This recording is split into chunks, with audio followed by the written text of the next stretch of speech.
আমার ছোট বাচ্চারা খুব রাগ করে বা জেদ করে, কি আমল করলে ভালো হবে, জানালে উপকৃত হব। আলহামদুলিল্লাহ, বিষয় তো আলোচনার মধ্যে চলে আসছে। বাচ্চারা যদি খুব বেশি রাগ করে, তাহলে সেক্ষেত্রে প্রথমত তাদেরকে গেমস, ভিডিও গেমস, মোবাইলের ডিভাইস ইত্যাদি, ট্যাব টুব ইত্যাদি এগুলো থেকে দূরে সরান। 1 নম্বর কাজ। শারীরিক ব্যায়াম হয় এরকম খেলাধুলায় তাদেরকে অভ্যস্ত করেন। এটা হলো প্রাথমিক কাজ। এটা চ্যালেঞ্জ হিসেবে নিতে হবে। অনেক মা বাবা আছে বলে না, মোবাইল না দিলে খায় না। আলহামদুলিল্লাহ, আমাকে আল্লাহ 3 বছরের একটা বাচ্চা দিছে, কই আমরা তো মোবাইল দেই না। না খাইলে না খাবে, মোবাইল দিবেন না, মরে যাবে না ইনশাল্লাহ, মরণে তো সোজা না। মা বাপরা মনে করে না, না খাইলে শেষ হয়ে যাবে, আরো 2-4 দিন না খাইলেও কিছু হবে না ইনশাল্লাহ। আপনি ওকে মোবাইল দিবেন না। এখন মুশকিল হলো, ওকে মোবাইল না দিয়ে তো উপায় নাই, কারণ আপনি নিজে সারাদিন ভূতের মতো মোবাইল টিপেন। আপনি সারাদিন মোবাইল টিপবেন আর ওরে বলবেন আব্বু মোবাইল টিপতে হয় না, মোবাইল দেখতে হয় না, ইউটিউবে আজেবাজে জিনিস দেখবেন, বাচ্চা আসলে আস্তে সরাই ফেলবেন। তখন ও বুঝে যে মোবাইল দেখার ভিতরে জগতের সকল কল্যাণ নিহিত আছে। আমার মা, আমার বাবা আমাকে সেটা থেকে দূরে রাখার ষড়যন্ত্রে লিপ্ত আছে, বিধায় যে কোনো মূল্যে ইহা আমাকে দেখিতেই হইবে। বাচ্চাকে আপনি ওয়াজ করে নসিহত করে মানুষ করতে পারবেন না। বাচ্চারা নসিহত শুনে মানুষ হয় না, ওরা দেখে মানুষ হয়। বাচ্চারা শুনে শিখে না, তারা দেখে শিখে। ঘরে ঘরে এই রোগের রোগী আজকাল। বাচ্চারা ক্রেজি, বদমেজাজি। এই বদমেজাজ থেকে দূরে সরানোর জন্য বাসায় নিজেরা মোবাইলের নিয়ন্ত্রিত ব্যবহার করেন। সারাদিন মোবাইলের ভিতরে ডুবে থাকেন না।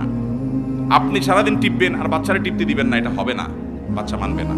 নিজে বাঁচেন, ওকেও বাঁচান, খেলাধুলাতে অভ্যস্ত করেন।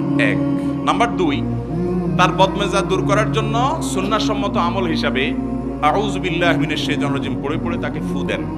সে যে খাবার বা পানীয় খায়, পান করে, এগুলোতে ফু দেন। 7 বার, বেজোড় সংখ্যক বার পড়েন আউযু বিল্লাহি মিনাশ শাইতানির রাজিম পড়ে ফু দিয়ে তাকে খাওয়ান। ইনশাআল্লাহ তার ভিতরে বদমেজাজের যে ভাব আছে এটা কমতে থাকবে। আল্লাহ তাআলা আমাদের বাচ্চাগুলোকে সবগুলোকে শান্ত মেজাজের এবং বুদ্ধিমান মানুষ হওয়ার তৌফিক দান করুন। হট মেজাজি, বদমেজাজি বাচ্চা এখন ভরপুর, ঘরে বাইরে সব জায়গায় ভরে গেছে। আর নিয়েন না প্রশ্ন ভাই, এগুলো ফজর বন্ধ দিয়ে উত্তর হবে না। আচ্ছা, কেউ যদি নিজের সম্পদ রক্ষা করতে গিয়ে মারা যায় বা তাকে যদি হত্যা করা হয়, তাহলে শরীয়ত কি বলে, জানলে উপকৃত হব। ভাই, নবী করিম সাল্লাল্লাহু আলাইহি ওয়াসাল্লাম বলেছেন, মান কুতিলা দুনা মালিহি ফাহুয়া শাহীদ। যে ব্যক্তি নিজের সম্পদ রক্ষা করতে গিয়ে ধস্তাধস্তিতে মারা গেল, বা ডাকাত বা শত্রুপক্ষ তাকে হত্যা করে ফেলল, তিনি হত্যার জন্য প্রস্তুত ছিলেন না, তিনি সম্পদ বাঁচাতে গিয়েছেন, কিন্তু তার হত্যা হয়ে গেল, হত্যা করে ফেলল প্রতিপক্ষ, তাহলে সে ব্যক্তি আল্লাহর কাছে শাহাদাতের মর্যাদা পাবে। এটা তার জন্য দোষের কিছু না। এবং সম্ভ্রম রক্ষার জন্য যে নারী তিনি তার জীবন হারাতে হলো, তাকে আল্লাহ তাআলা একই মর্যাদা দিবেন।